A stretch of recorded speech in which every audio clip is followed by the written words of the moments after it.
himself obeys the sit at home on Monday, and then the civil servants that work in government house obey the sit at home, and government shut down on Mondays, it means the real governor of Southeast is Simon Ekpa, ruling the Southeast from Finland.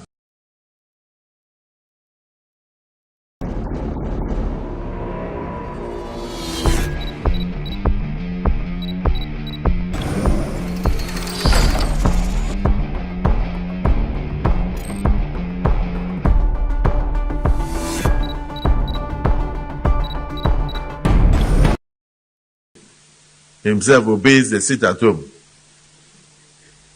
on Monday, and then the civil servants that work in government house obey the sit at home, and government shut down on Mondays. It means the real governor of Southeast is Simon Ekpa, ruling the Southeast from Finland.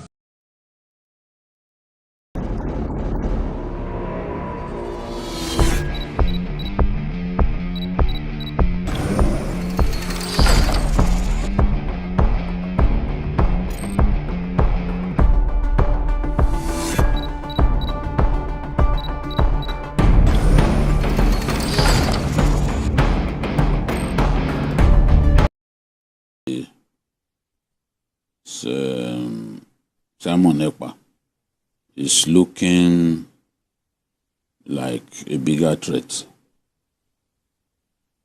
than what IPOB represents. And when I was reading about IPOB, I'm like, these people should realize that Simon Ekpa is asking the people to celebrate Biafra heroes from 29th to the 31st. IPOB only asked for one day.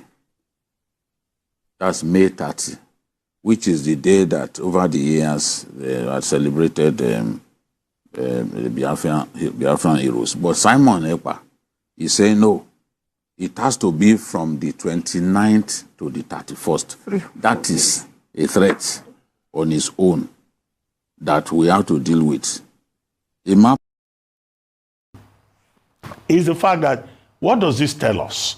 Whether the body that has asked people to stay at home is legitimate or not. It's simply the fact that in the minds of many Nigerians, either of Southeast extraction or elsewhere, the Civil War has not yet ended. Absolutely. The Civil War was 1967 to 70. General Gawan, who was head of state at the time, said, no victor, no vanquished. Yes. It was because of it trying to put people together that he established the National Youth Service Corps program and talked about rehabilitation, reconstruction, reconciliation, the 3 R's of the Gowon era. All of these are still issues today. So that's why I say it looks like the Civil War has not ended. And what are these persons, non-state actors, saying? They say they are celebrating the 57th anniversary of the declaration of the Republic, the defunct Republic of Biafra. Biafra having been declared on 30th May 19.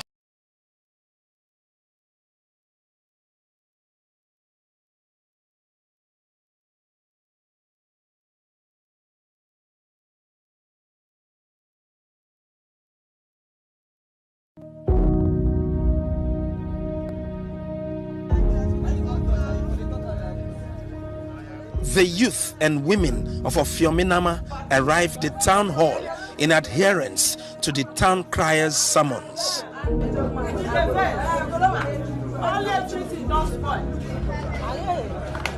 It's strange to see them with farming and fishing implements with the day barely half spent. The faces of the women conceal a deep hurt associated with their socio-economic lifestyle.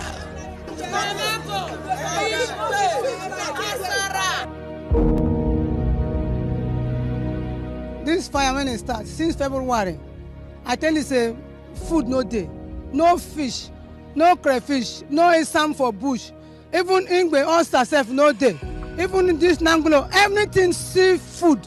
We know they see them again. If we dey go, we dey come with empty hand. Even one self, we need the cash. The chemical for the river was, as you see us with the vest.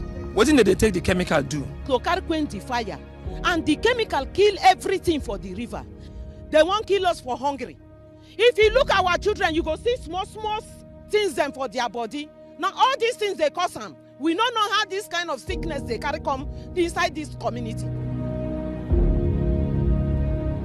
The Ofiominama River is saline in nature, presupposing a different source of drinking water, which again is a distasteful reference point.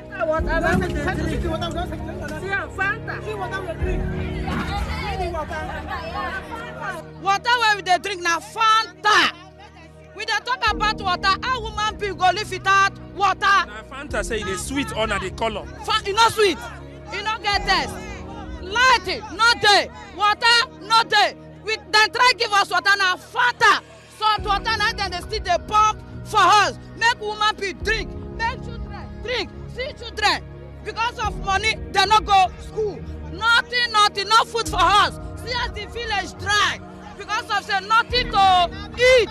All our children they sick. Nurse, we go come nurse, give us a tablet. Money sef no dey. Shit.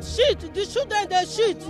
Now so we dey see. Now so our belly now so because we no get another water. Now this water we still dey drink. From Ofiominama, the object of pain could be seen from a distance. With images of what I had seen playing in my mind, I waved goodbye to the women at the shore. With the youth leading the way, we drive from the community into the winding creek. It's very easy to trace the trouble spot because the smoke serves as a guide. You can see it going skywards. The smell of crude is very pungent, very strong down here. Now look at this. We're not yet at the trouble spot, but look at the mangrove and look at the water. Ah, man, this is a sad reality of high-level pollution. And that is what the people of Ofiominama community are going through.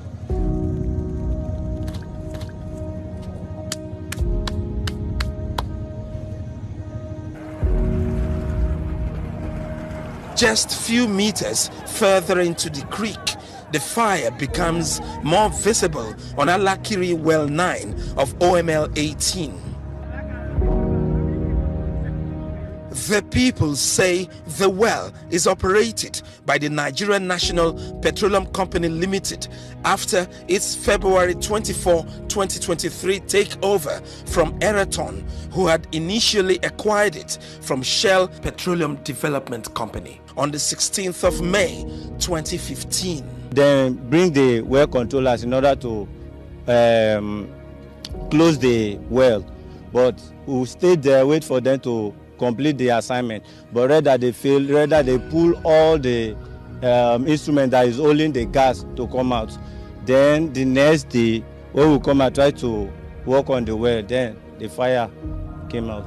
26th February 2024, this fire occurred. We are informed the company, the NNPC, and the board director chairman, which is Chief Amange Sunday. We have not seen anything done in this fire. Look at the chemical they use to quench the fire. Everything has been killed. We are seeking for the federal government to intervene. We have reported this issue since when the fire broke out, 26 February, but nothing has been done. We need the state government and federal government to come to our aid. We give the NNPC 2 weeks, else we shut down everything.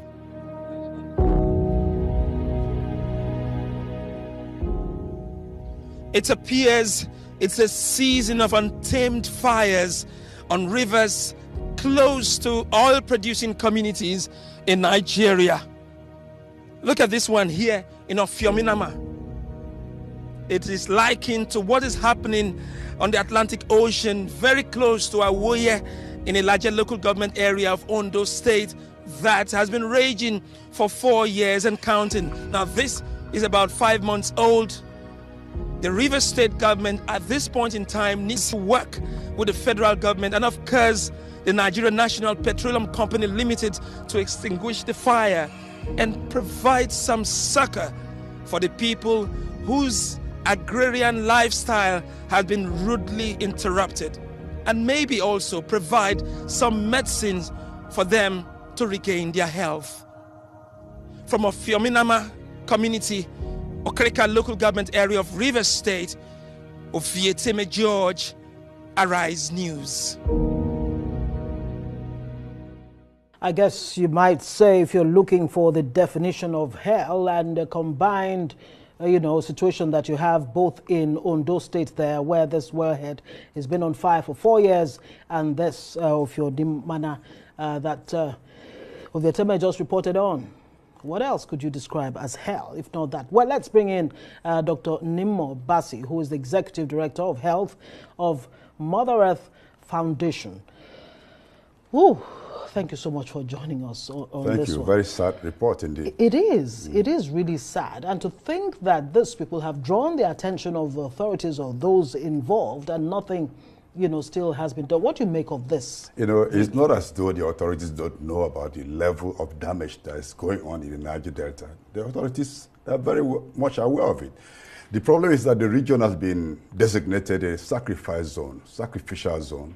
So the people are disposable, the environment disposable, as long as petrodollars gets into the national coffers. That's what matters. Take the example of the case, the fire that's been raging at Ororo 1 oil well off the coast of Ondo State for 4 solid years. And it's in shallow waters. That water is about 7 to 8 meters deep. When the Gulf of Mexico oil blowout happened, that was in waters more than 1 kilometer deep, more than 1,000 meters deep. This is, we're talking about, is very shallow waters. And this is something that was said could be handled within 6 weeks. But now 4 years has gone by, no action, silence. They know about it, they nod at it, maybe they even look at the video, or there are soldiers protecting the place, but nothing's been done. And now look at this one in the creek that just been reported. For 5 months, it's burning. It's not in the ocean. It's right in the community. And the pollution is not restricted to that community. It's going because the whole Niger Delta is connected with rivers and creeks. So the pollution that is going on there is reaching to other communities all around there. Because pollution has no borders. No borders whatsoever. And it affects us, even those in Abuja. Because if you're eating fish from anywhere, nobody stores fish from Okrika, from going to Lagos or going to Cameroon if it doesn't die on the way. Yeah. So we're not safe. Every periwinkle you may buy, or that lady was talking about how expensive seafood is. Yeah. Now it's expensive, and it's also expensive to our health because most of the creeks, the mangrove forests, they're all contaminated. You could see the picture of the spills on the creek. You see the mangrove. The roots are coated. The lower portion are coated with crude oil from the oil spill, and it makes it a very dangerous situation. Shouldn't somebody be taking responsibility for this? Well, that's a question. We have the National Oil Spills Detection and Response Agency, NOSRA. And we know the companies whose oil wells have blown up. And in both cases, both the Ororo 1 oil well and this one at Ofinama, the wells are controlled by NNPC. So it's controlled by the federal government of Nigeria. And so they are responsible for this toxic thing that is allowed to go on unchecked. And the issue of compensation has really never been discussed or acted upon over the years. I mean, it's not the first, it's not the second time you'd have this kind of situation. Shouldn't people like you be, talking in that direction? The need to compensate people in these communities because they don't have a life anymore. Absolutely. Life expectancy in the Delta is 41 years. And so there's no life at all. You are snuffed out before you get old enough to understand what is going on. Now, we've always tried not to place the issue of compensation as in the forefront. We're asking for environmental justice. The right of the people to a safe environment is a basic human right. To have a safe environment, the right to water is a human right. And Nigeria is a signatory to the United Nations Declaration of the Right of Water, which was signed in 2010. Hail Biafra, land of the rising sun, we love and cherish. We have vanquished our enemies. All hail Biafra. God bless Biafra. In him we trust. Shout it, sing it, all hail Biafra.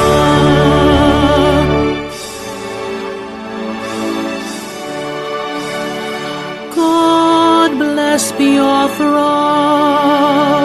We have emerged triumphant from all our foes. Through the crucible unscathed, we passed victorious. Our trumpets pealing the glorious song. Play it, sing it, all hail Biafra.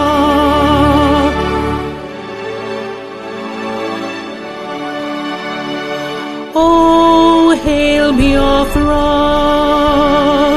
we shall always remember all that perished in the struggle for our freedom. All hail our heroes, our prayer shall be known both day and night. Say them always, all hail Biafra.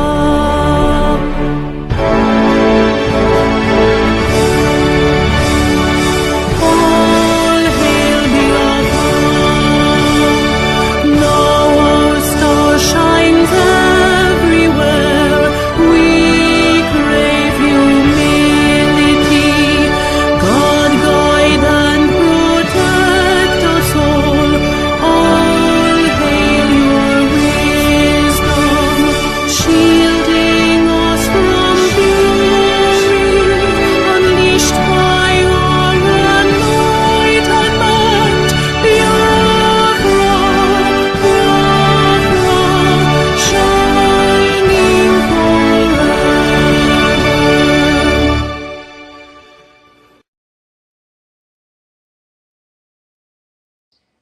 All hail Biafra, all hail Biafra. Greetings from here to the Biafran people, from the Biafran Republic government in exile and the de facto government in the homeland, from the Department of the Information, Media and Communications.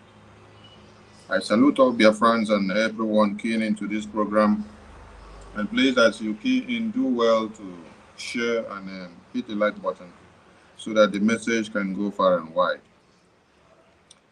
We salute the existence of our Prime Minister, the existence of our Supreme Leader, the existence of our Eternal Leader, the existence of all the cabinet members of the Biafran government in exile and the de facto in the homeland, the existence of the Biafra Liberation Army, the Biafra Defense Forces that is doing the needful to make sure all the pythons that used to dance on our people and kill our people, that we kill them in our own time so that they don't continue to kill our babies, women, and children, and to cut our pregnant mothers into pieces and remove their babies.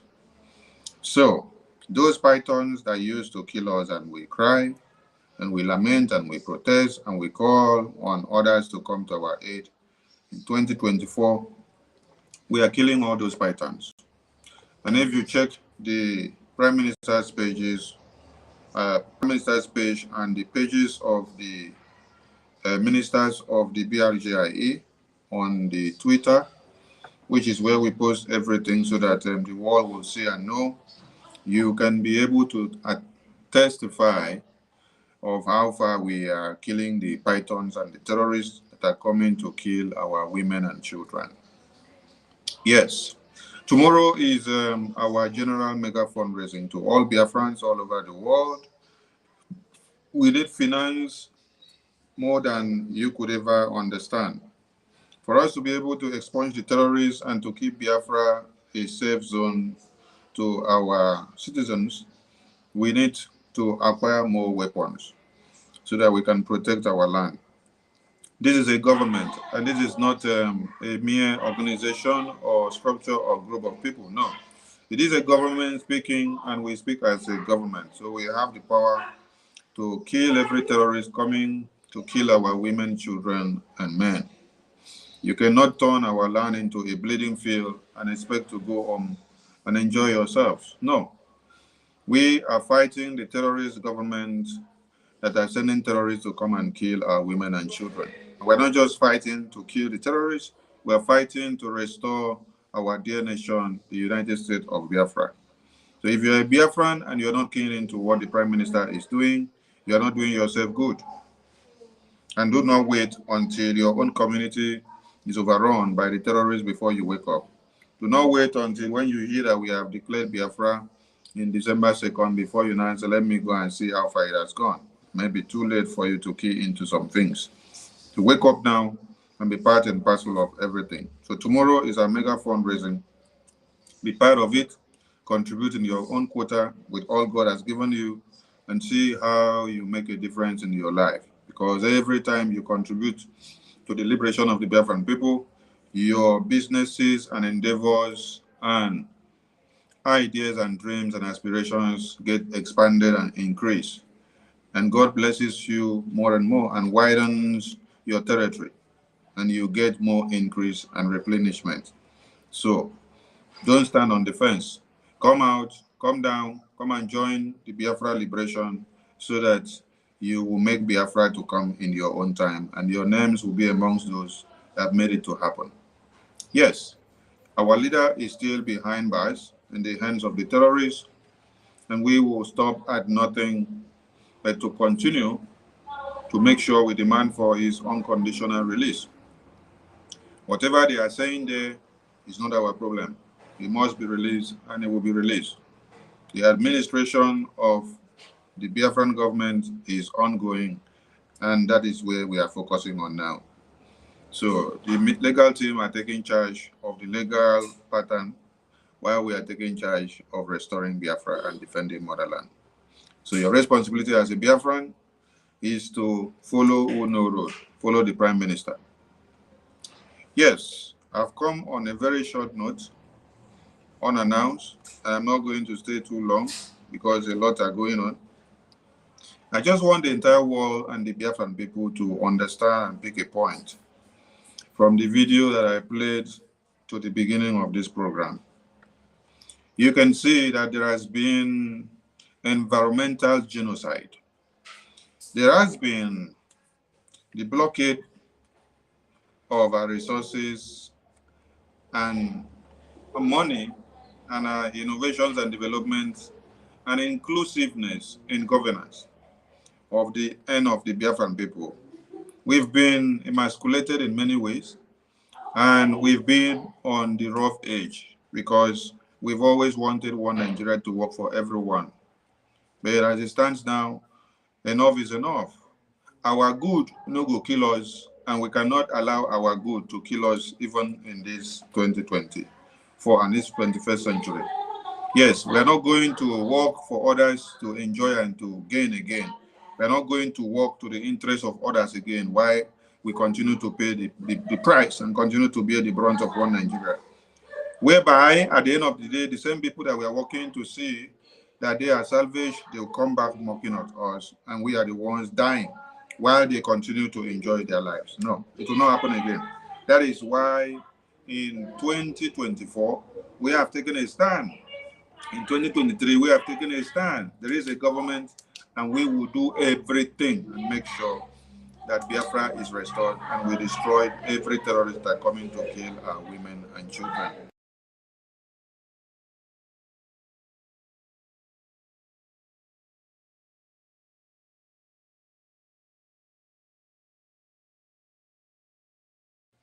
So I plead all Biafrans to key in. Now, the blockade that you have seen on checkpoints has been a way of extorting you financially. After you have toiled and suffered to get something just to eat, Nigerian government don't provide anything for you. The electricity, they have not given you for you to even be able to become something with what you have in your brain. You are the one that will need to buy generator. Water, they cannot put water line in your house, whereby at the end of the day, you go and pay just a teller bill of how it is done in other civilized countries. But you are the one that need to go and dig your borehole.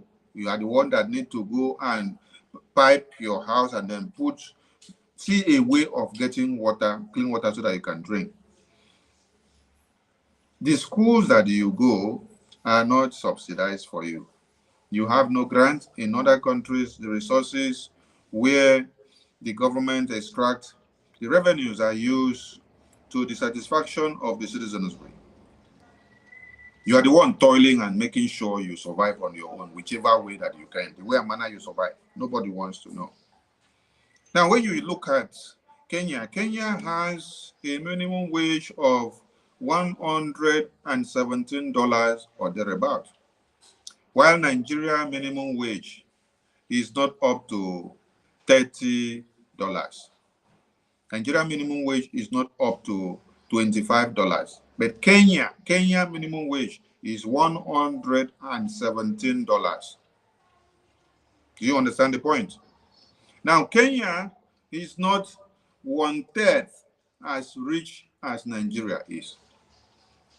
With all the oils and gas and every exploitation camp that they have in Nigeria, that they exploit everything and excavate everything and then they go and refine it and make the money, Kenya is not 1/3 or 3/3 of what Nigeria is when it comes to the natural resources that is embedded there, when it comes to the money that is circled out of that country on a daily basis.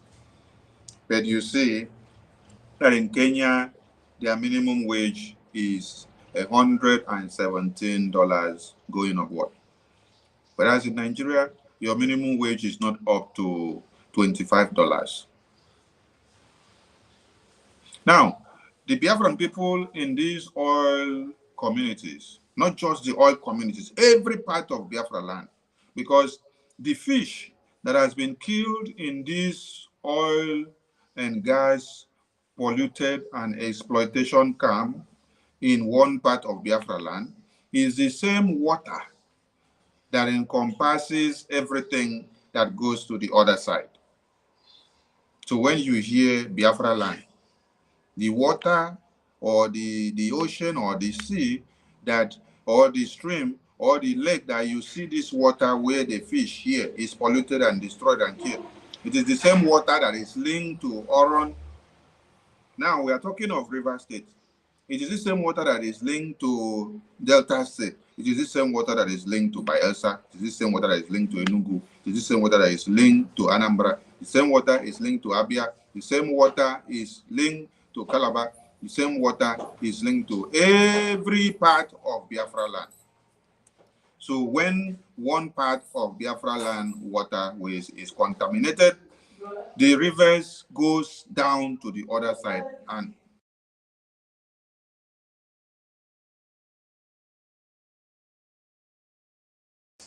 so there is nothing different. And if somebody says, oh, one part of Biafra land is contaminated, it is not affecting the other end, you wouldn't understand. No, you will not understand. You wouldn't understand.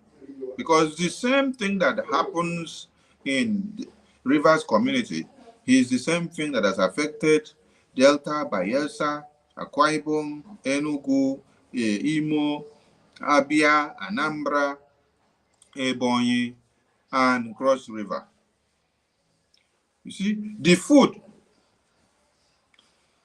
that are raised or grown or cultivated or harvested from these areas has all been contaminated, starting from the seafood and even the plant that needs to be cultivated in this soil of these areas that has been exploited and contaminated have been destroyed.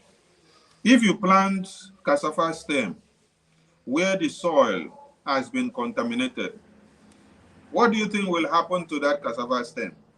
And what do you think will happen to the cassava if it ventures survives? How can cassava survive on a soil that has been contaminated of oil exploitation? Now, how can maize survive on a soil that has been contaminated of oil and gas exploitation? How can yam? How can beans? How can sweet yam? How can cocoyam? How can plantain? How can melon? How can banana? Now, let us now go to things like mango trees, orange trees, avocado pears, shower trees.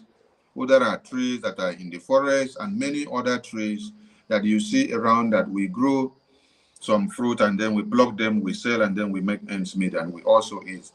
And we gain some vitamins and minerals and citric acid and protein from all these fruits and all these vegetables that we eat.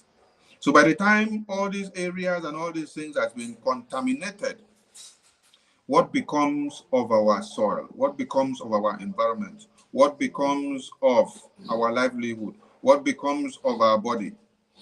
The environmental genocide that one Nigeria has committed on the Biafran people spaces from 1900 to this very day is what we are talking about.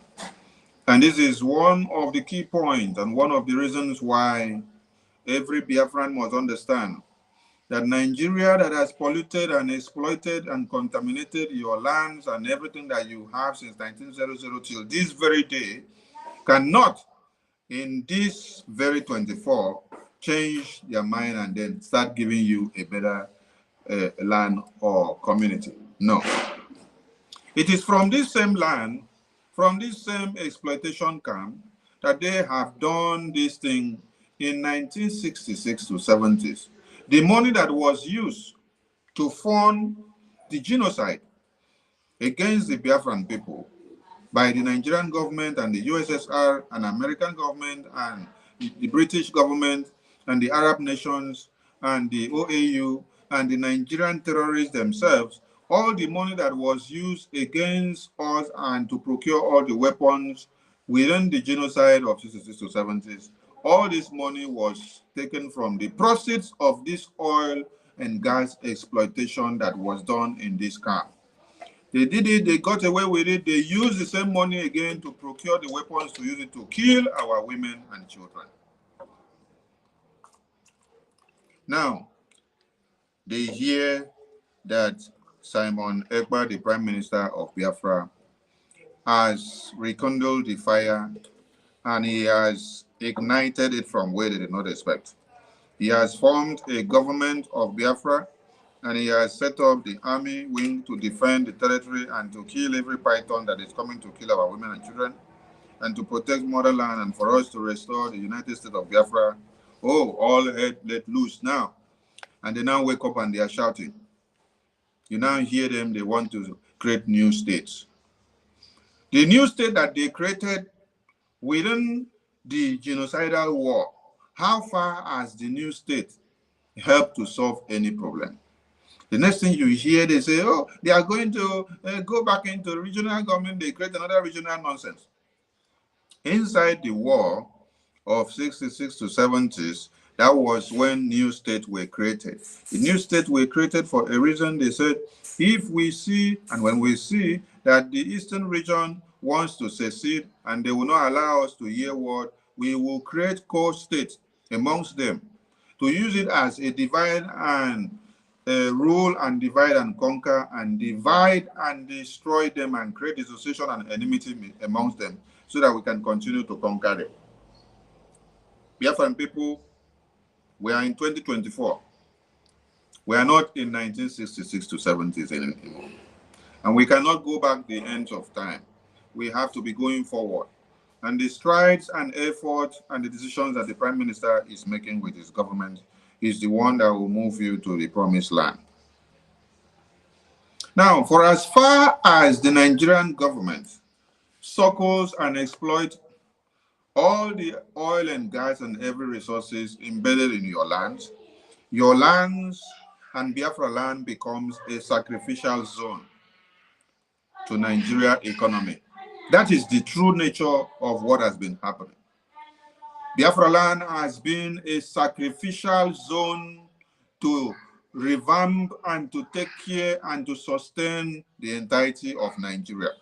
That is why when you look at a community like this, where oil and gas has been exploited for years, you cannot hit your chest and say that there is good life from these places.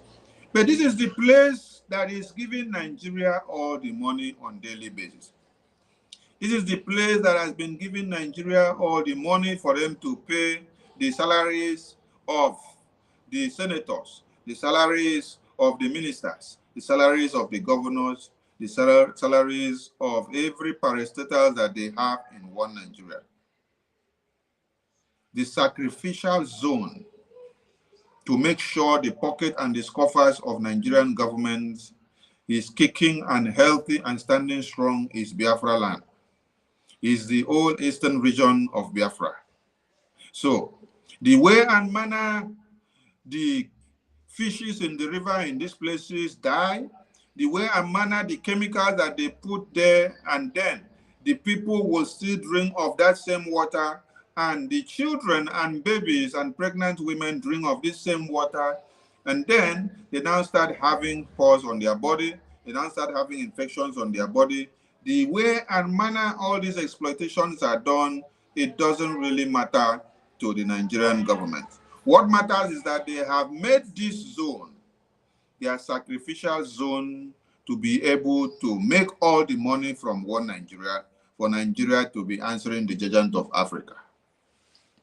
But what happens thereof, or how the environment are taken care of, or how the inhabitants of these places are suffering and surviving and sustaining, how their crops, how their lives, how the water that they drink has been contaminated and destroyed, how the air they breathe from these areas that they are exploiting all this oil and gas destroys their lives, it doesn't matter to Nigerian government. All they got to do is to focus on the environmental genocide and then destroy their lives, then get the money back in return so that Nigeria can grow. And then when you listen to the journalists could not even use a church-given mind not to allow the word compensation to come out from her life. She used the word compensation and said that the people here should have been compensated. When you compensate people that the resources that is sustaining Nigeria for over 200 years has destroyed their life, what kind of compensation can bring back their lives? What kind of money will you give to them that will bring back the lives of the people that have been burnt to ashes, the people that their community has been taken away from them, which they no longer have good water to drink? Can the water that has been contaminated, when they compensate those people, can that water turn back to become good for them to drink? Oh, you want to compensate them and then give them money, then now go and buy imported water. Water will now be imported from America and from Cameroon and from Chad and from Niger and from Benue and from other parts of the world. Then you will be sustaining on imported water to drink, while your own water has been contaminated and you're talking of compensation. It is this ideology of slave mentality and what Britain has sowed in the minds of everyone, believing that as they have put you in this condition, you should now become a beggar. So whatever they come back to give you, you should accept it. So they will destroy your farmlands, exploit the oil and gas, pour all the oil to contaminate the lands and the water that you drink. Then you will come back begging them to just give you compensation. When they give you compensation, some of you, they will say, come and be the security. Then the water that you'll be drinking, they will bring in an aeroplane from another country. You'll be drinking, you continue drinking like that. As you are drinking, they are drilling your land, destroying it. Your children will be growing up to come and they will not have lands to inherit. They will not have their own lands to even sit to build houses. They will not have where to stay to start a life. Everybody now will now be running away from the community forever and ever, and then the terrorists want Nigeria and Britain will continue to take the lands. No. This is the mindset and the way they have made it to happen so that you take it that way. They will always use compensation to compensate your brain and your mind so that you will remain a slave forever, bending on compensation. Compensation cannot change anything.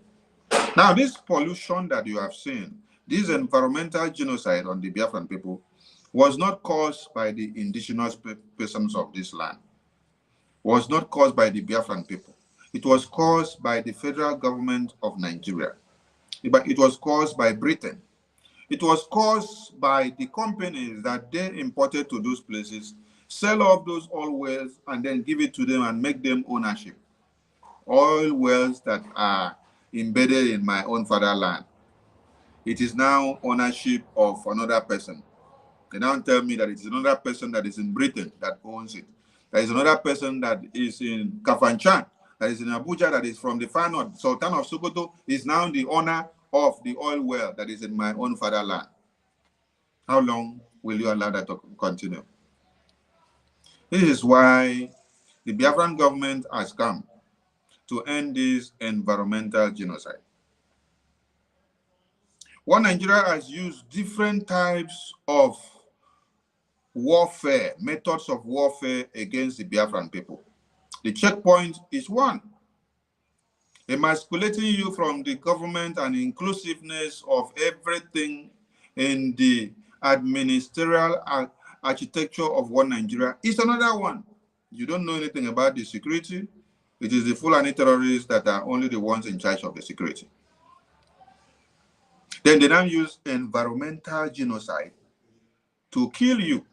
So by the time they contaminate your land, contaminate your soil, contaminate your water, contaminate your air, so the air you will breathe from the oil exploitation and the gas, you will be dying from it. Then your lands, you cannot cultivate something and have anything. Then from the roadside, they will be using checkpoint to extort money from you. Then yet you are still going to pay tax back to them in the market. Then the same oil and gas that has been exploited and refined and brought back, you are buying it at the highest rate and price, more than countries that don't even produce or own oil and gas. Then at the end of the day, when you now look at that your life has become a misery, that you have no going out and coming in, you have no progress in life, that if you continue life like this, that you may end up as nothing, you will resort to the point of when they give you the option of come and get compensation, you will go for it as a slave. Come and do security guard and be guarding us in these oil wells that we own. You will go for it. When they now give you option of scholarship for you to go and school in America and UK and Europe and Russia and Austria, you will run for it because they have made your life useless already. They have made your communities useless. They have destroyed everything in your community. So your life is on edge. They make you vulnerable that you will now accept any offer that they bring to your table. They will now give you visa and say, come to Europe, or come to America, come to UK. That is where there are greener pastures. Come to Canada. That is where there are humongous amount of jobs. But what is producing the job in those places is your resources that has been taken out from your land, which they have decided to destroy your own land. They will not even want to refine the thing there. They are just taking out the raw materials, take it out like that, take it to another land, another country, go and refine it in that side. Then they say you should come over there and work because that is where work is. so that as you are all going there, you will not even have the hope of your own land, because you say, oh, your land is useless, there's nothing good about your land. The Biafran government has come to make Biafrans understand the potential that they own and why we need to come back to restore Biafra. There is a government and you need to follow this government amicably. When you watch the video that I played, you see that ordinary white handkerchief that was dipped into the water or the sea or the sea that was running left, right, center. You saw that the color of the handkerchief that came out, it turned to mud. It turned to mud from the oil exploitation. White handkerchief. Now, do a calculation for yourself. If the handkerchief that was dipped into the water was totally contaminated of the oil exploitation contamination, how much more that water that you will be drinking, what will happen to your body? How much more the infection that will now come out from your body? Why wouldn't people have cholera? Why wouldn't people have tuberculosis? Why wouldn't people have malaria? Why wouldn't people be dying in the hospital when they have already dug graves for you in a systematic way? This is how one Nigeria has used environmental genocide to kill the Biafran people for years and for ages. And if we allow it to continue, you will not even have a tomorrow of a Biafran to speak of. That is why you need to listen to what the Prime Minister is saying and follow Uno Road. Because this environmental genocide affects you from the riverine area of Biafra land down to the other side of Biafra land that is not riverine. I want you to take your mind back to the Aba women riot of 1929. Our mothers and sisters from one end of Biafra land that were not part of riverine were not able to move their goods and services, their gari and their beans and their yam that they had fried and prepared from one part of Biafra land, which is not riverine, to the other part, which is riverine. And the other ones from the riverine side could not move it all the way from Calabar, come down to Enugu, Ebonyi, Imo, Anambra, and Abia to sell, because they produce things that are needed in other side, and the other side produce things that are needed for other side to survive. So they have to move the market like this and sell and be making the money for everyone to survive. The colonial masters had played an embargo, and they played so much of taxes, which made it difficult for our mothers to be able to engage in their businesses and to interact with their fellows. Before this time, our men were all bought off with money. They had pocketed them with money. Our warrant chiefs became so warrant that they paid them off in everything. Just like you have the governors and the ministers and senators of today becoming slaves to Nigerian terrorist government. It is the same thing that the colonial masters had done then. And then it became so heightened and worst to the point that our mothers could not bear it again. They decided to explode. They embarked on Aba women riot protest, which you heard of. That is how it came to be. So you saw that the repercussion of the oil and gas exploitation in the riverine part of Biafra land, in turn, affected the Biafran women and children in the other part of Biafra land, which is not riverine, because they interwove together. They work together. The services and the goods that they produce in one end, they have to take to the other end to sell and make money and to continue to live. And when there is difficulty made and hardship has ensued, how do you think that they can survive? Just like you have this hand, you see that the inside have to wash the outside of the other one. And the outside of this one will now have to wash the inside of the other one. So when the two of them are not friends and when the two of them are not working together, how can they succeed? So do not think that what is happening in this environmental genocidal war of the Biafran people from one end is not affecting the other. It affects. Now look at something here. They have been massacring Biafran people from the Igbo lands, physically and in other ways. And then they place another pattern of massacre, another pattern of genocide to the riverine area side. What they do in the riverine area side is to make sure they use this environmental genocide to destroy the people and their belongings and their livelihoods and their crops from the other side of the riverine side. You see the kind of war that is ongoing here. They are fighting you on one end with guns and bullets and killing you, and you are dying on a daily basis, and then you decide to stand and to resist and to say, no, enough is enough. Then on the other side, they are using environmental exploitation and environmental contamination, environmental genocide to be doing it on the other end. So you see that the war has not ended since 1970. The war has been on and it is still ongoing.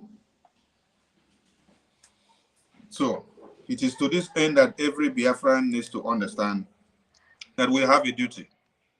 And that duty that we have is to make sure Biafra is restored, to support the Prime Minister with everything that he is doing so that we can get Biafra and destroy Nigeria. If we don't destroy Nigeria, Nigeria will come to destroy us.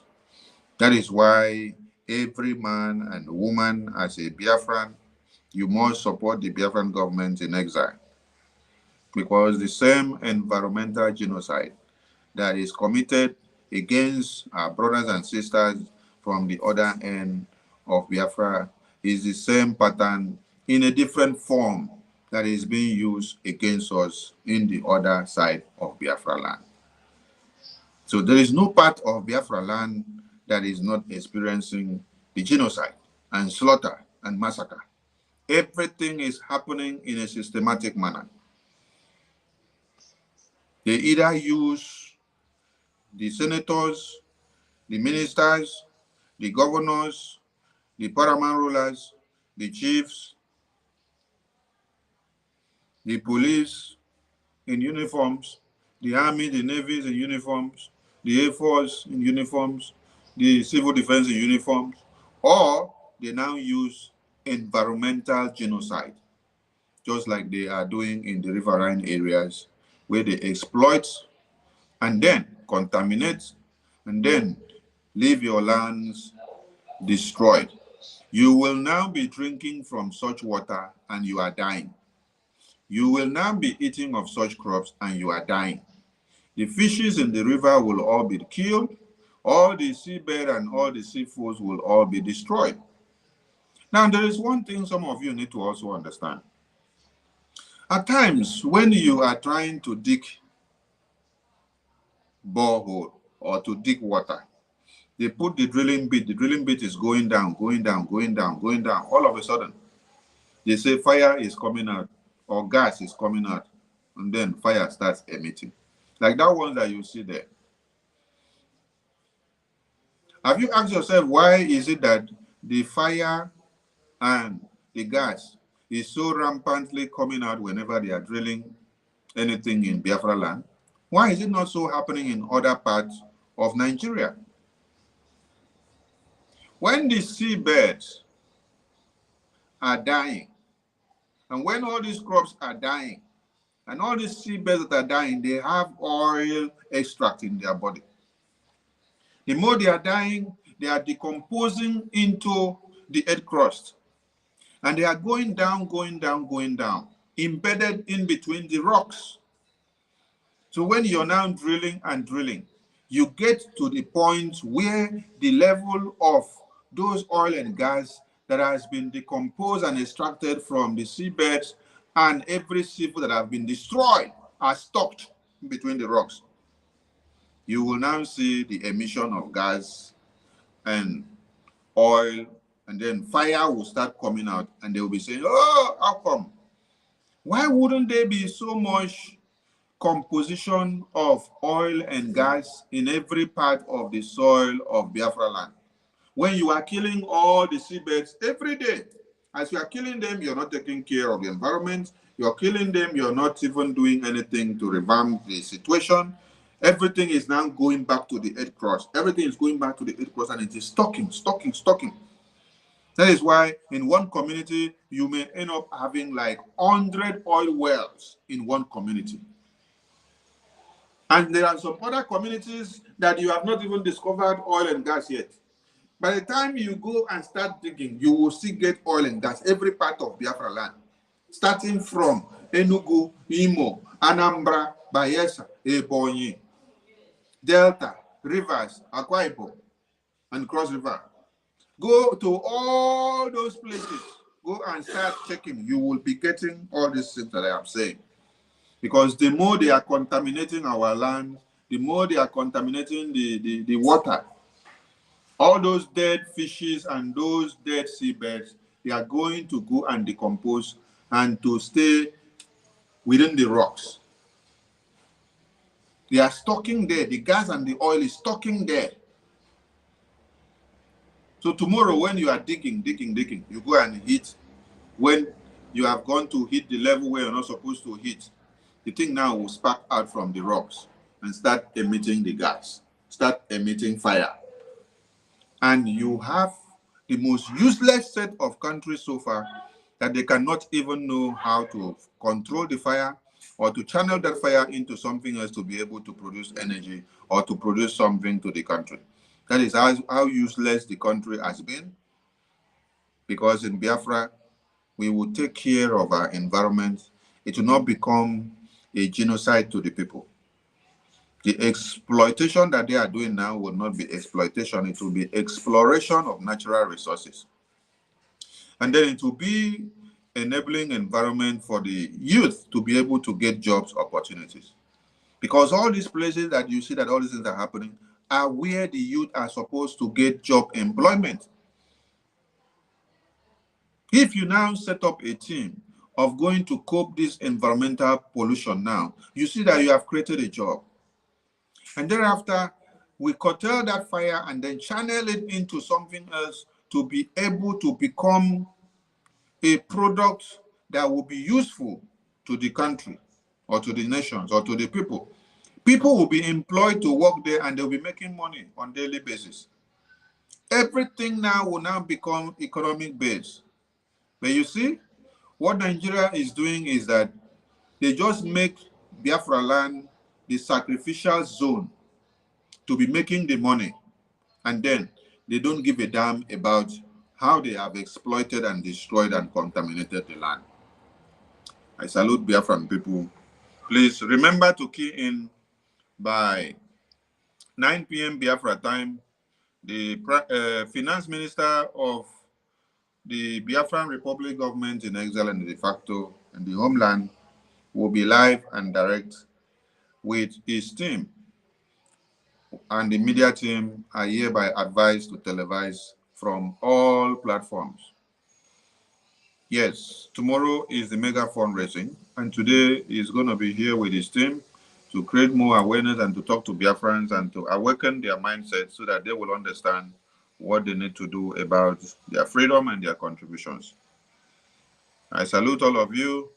Follow who know road, because it is only the Prime Minister. Dewu Muchineke from here, from me. It is. Good afternoon.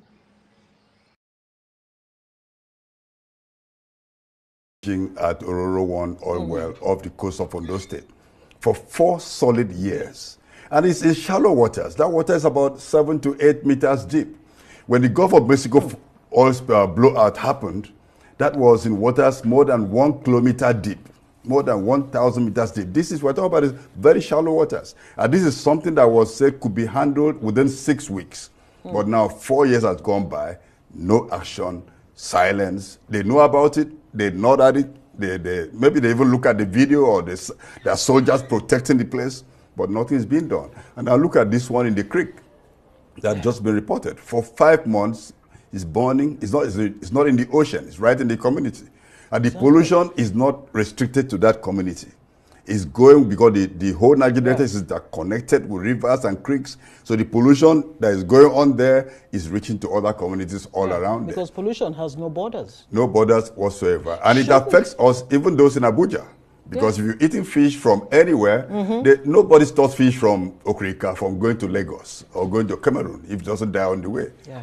So we're not safe. Every periwinkle you may buy, or you know, that lady was talking about how expensive seafood is. Yeah. Now it's expensive, and it's also expensive to our health, because most of the creeks, the mangrove forests, they're all contaminated. You could see the picture of the spills on the creek. You see the mangrove. The roots are coated. The lower portion are coated with crude oil from the oil spill, and it makes it a very dangerous situation. Shouldn't somebody be taking responsibility for this? Well, that's a question. We have the National Oil Spills Detection and Response Agency, NOSRA. And we know the companies whose oil wells have blown up. And in both cases, both the Orodo one oil well and this one at Ofinama, the wells are controlled by NNPC. So it's controlled by the federal government of Nigeria. And so they are responsible for this toxic thing that is allowed to go on unchecked. And the issue of compensation has really never been discussed or acted upon over the years. I mean, it's not the first, it's not the second time you'd have this kind of situation. Shouldn't people like you be, talking in that direction? The need to compensate people in these communities because they don't have a life anymore. Absolutely. Life expectancy in the Delta is 41 years. And so there's no life at all. You are snuffed out before you get old enough to understand what is going on. Now, we've always tried not to place the issue of compensation as in the forefront. We're asking for environmental justice. The right of the people to a safe environment is a basic human right. To have a safe environment, the right to water is a human right. And Nigeria is a signatory to the United Nations Declaration of the Right of Water, which was signed in 2010. So we have all these issues. And in fact, in May 2023, the Bayelsa State Oil and Environment Commission issued a report on the state of environment of Bayelsa State. And the report is titled Environmental Genocide, which is very appropriate. That report shows that the average person in Bayelsa State has a share of 1.5 barrels of crude oil of pollution. So every single individual living in that state has it's like you've been battered with 1.5 barrels of crude oil. And all the water bodies are contaminated, sometimes with hydrocarbons up to 1 million times above safe limits. So how do you live in an environment like that? That's why it's time for government to conduct an environmental audit and health audit across the entire region. And in fact, maybe also in Lagos, where you have a big refinery coming on stream, and wherever when it happens in Bauchi or Gombe, when they start drilling oil, the same must happen. We need to have the health audit to know what is the situation of the health of the people. So that we know what is killing them or what is making them healthy. Yeah, because they spoke of, strange ailments that there are so many sicknesses connected to oil pollution, all kinds of cancers, miscarriages, health dysfunctions, all kinds of anything evil is attached to oil spills or gas flaring. And so it's not a thing to be toyed with. So what we need is, apart from the audit, we need remediation, the cleanup. We need restoration.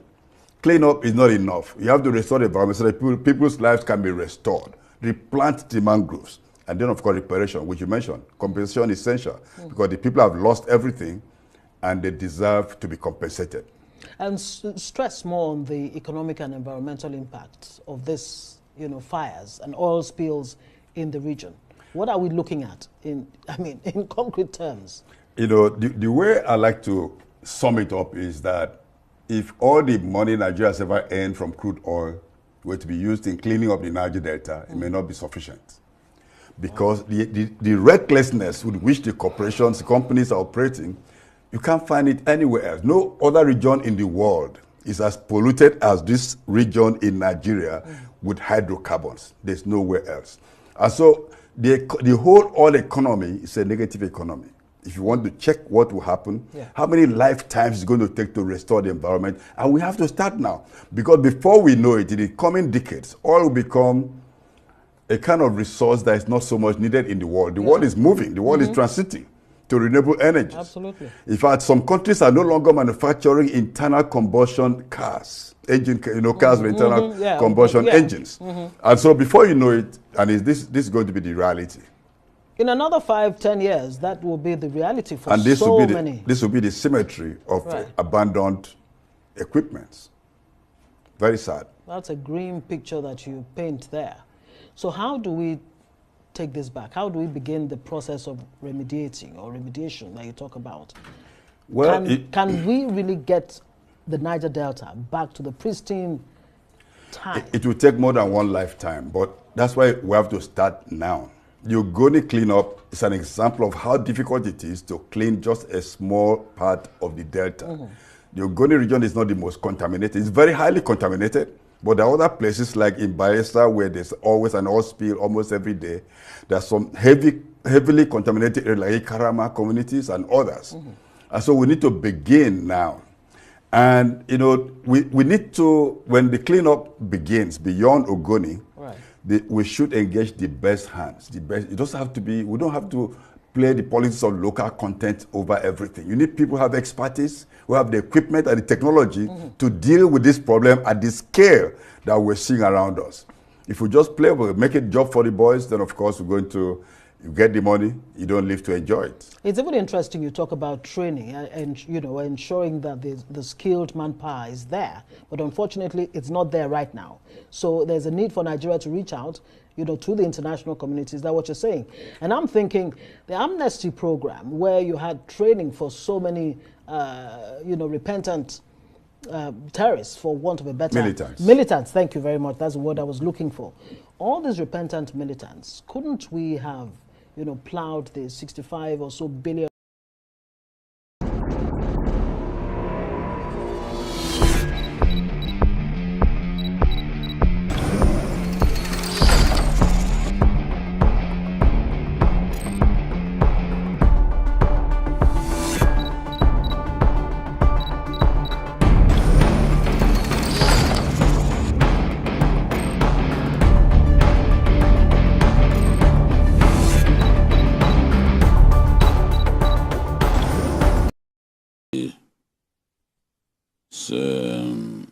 Simon Ekpa is looking like a bigger threat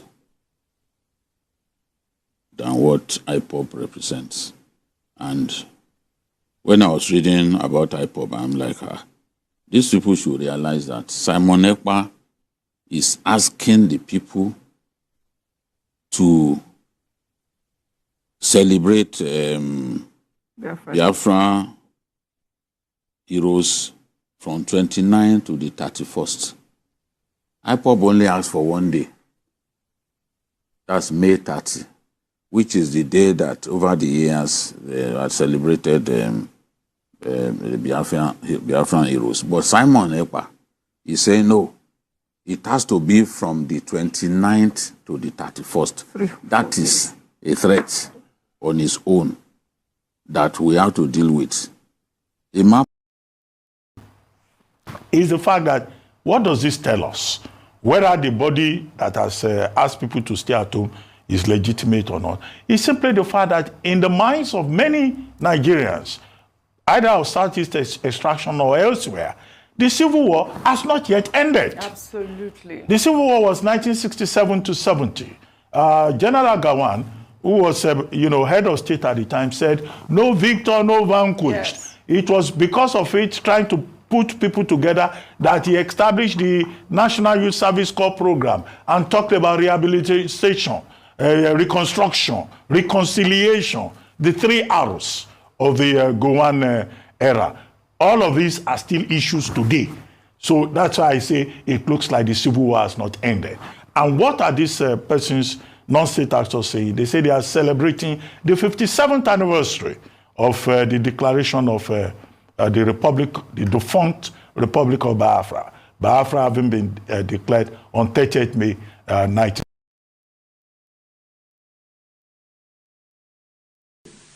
Himself obeys the sit at home on Monday, and then the civil servants that work in government house obey the sit at home, and government shut down on Mondays. It means the real governor of Southeast is Simon Ekpa, ruling the Southeast from Finland.